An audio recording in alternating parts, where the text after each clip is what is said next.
and welcome to the EverForward 3D Printing channel.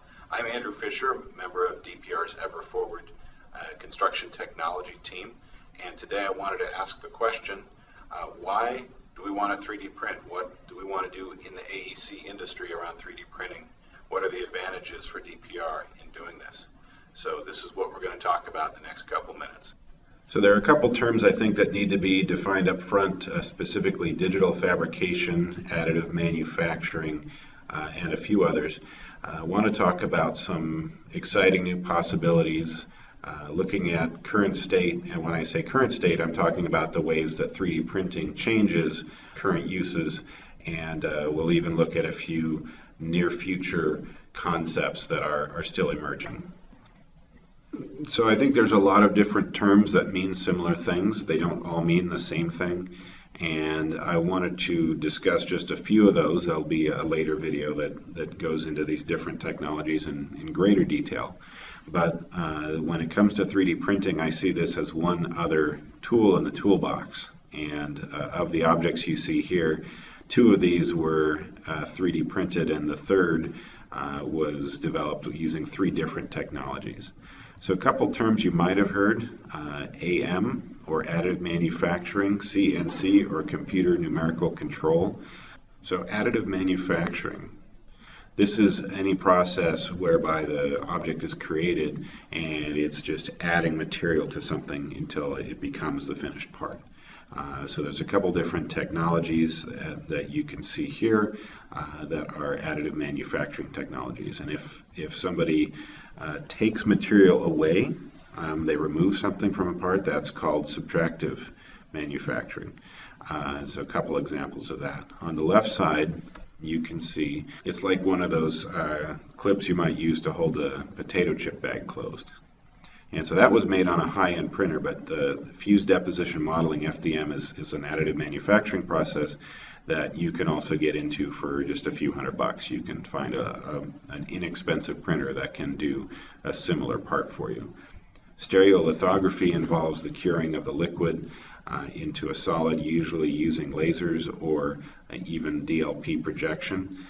So that has a low end too. I mean, you could get into that. You could buy an SLA printer for probably low thousands of dollars. Injection molding is an older technology. It's been around. It's still useful. If you wanted to produce lots of something as opposed to a prototype, injection molding is going to be the better bet than these other two. But as you're probably aware, that involves some kind of a mold, and you inject the material in there to create the finished parts, and you just crank them out that way. Subtractive manufacturing, CNC routing, is probably most like the deposition modeling. They both involve some kind of a device on an X and Y axis that can move and can also be elevated in a Z axis. The difference is that the computer numerical control routing involves routing out the part you don't want. So that piece that you see there was created by removing material from a solid block of plastic, as opposed to the FDM on the left, where there was nothing to start with and then the part was created. Finally, I put laser engraving in this same category, where there's this example card, and it was just inscribed with my name and some other things using the laser. So the laser just kind of cut into that material. One other important aspect to the movement towards 3D printing specifically is the idea of reality capture. And this is not something new, I think, but the idea that you can capture something. In this case, this person's using a small piece of art that they can scan it a number of times, and then they've got a part that they can take into print. Probably one of the most famous examples of this is something called the Stanford Bunny. You can see a picture of the bunny here. So somebody had a statue of a bunny rabbit. It's got a lot of detail to it, and they took that and had it scanned, and a digital file was created. So there's kind of two entry points. Somebody can create something just out of their mind, and they can draw it on the computer using a variety of programs, or you can have a physical object that you want to make copies of. Hence 3D printing, right? As opposed to 2D, you're making copies of paper, or you're printing paper.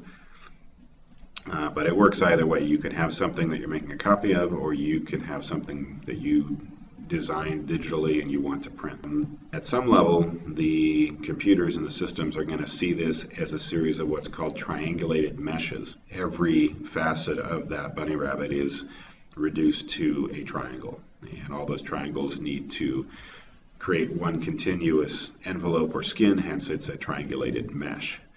Now, when you have that information, it's a short step from there, assuming that the mesh is effectively, one piece the computer can understand. You can turn that into machine instructions, which will then operate the printer and create the finished part, or the copy of our original Stanford bunny here in this example. Now, there are other industries that are pretty far ahead of ours when it comes to utilizing these newer technologies. Here's a great example of the scanning. Have a person's hand or arm scanned, and then as a result, a custom cast can be 3D printed.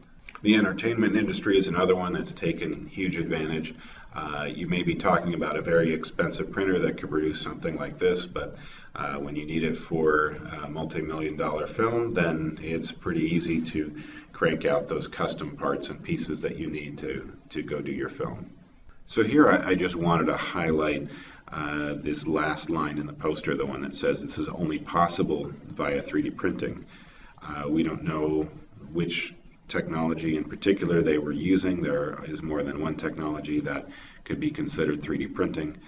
The idea here is that this object had to be manufactured all at once, so you couldn't spit out those 92 gears through an injection mold one at a time and then assemble them.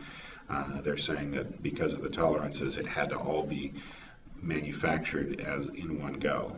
And this sort of thing is exciting to me. It means that there's other possibilities that we probably haven't even conceived of yet. So let's circle back now and talk about our own industry for a moment.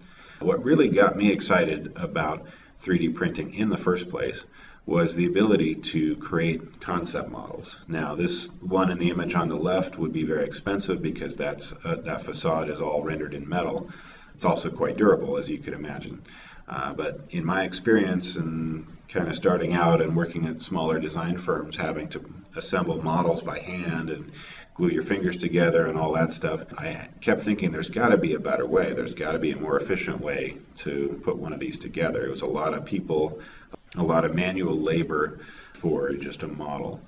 And what we're finding is that designers now, with proper 3D printing technology, they can essentially become twice as effective. They can produce 2 concept models in the same amount of time it used to take them to do 1. There's a clear and present advantage to designers when they need to produce models.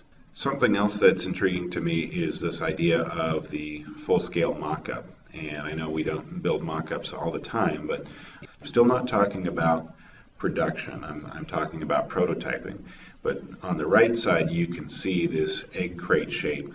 It's made up of a number of individual tiles, and no 2 of those tiles are exactly the same. Each one has to be tweaked a little bit based on position. So the person who developed that was able to print out each of those custom pieces and assemble them together. And this level of customization just simply would not have been possible without these technologies. And there's some exciting combinations of printing and other technologies such as augmented reality. In this case, the markers on this 3D printed building are allowing this person with the iPad to describe different information about the project, about the proposal, and how it fits on the site. So this is just a concept rendering from a USC professor who proposes to build houses in a day in concrete. Essentially a very large FDM-style printer. And we're seeing exactly this happening already in China and in other places. And there is a European outfit that's proposing to build a multi-story building right along this river using the same type of technology. Now, I want to point out that FDM technology really isn't all that fast, for one, so I wonder about the efficiency, but it's exciting to see where people are taking this already and how it could affect our built environment. So I want to thank you for listening, and I'm hoping you'll tune into some of the other videos here on the 3D Printing channel.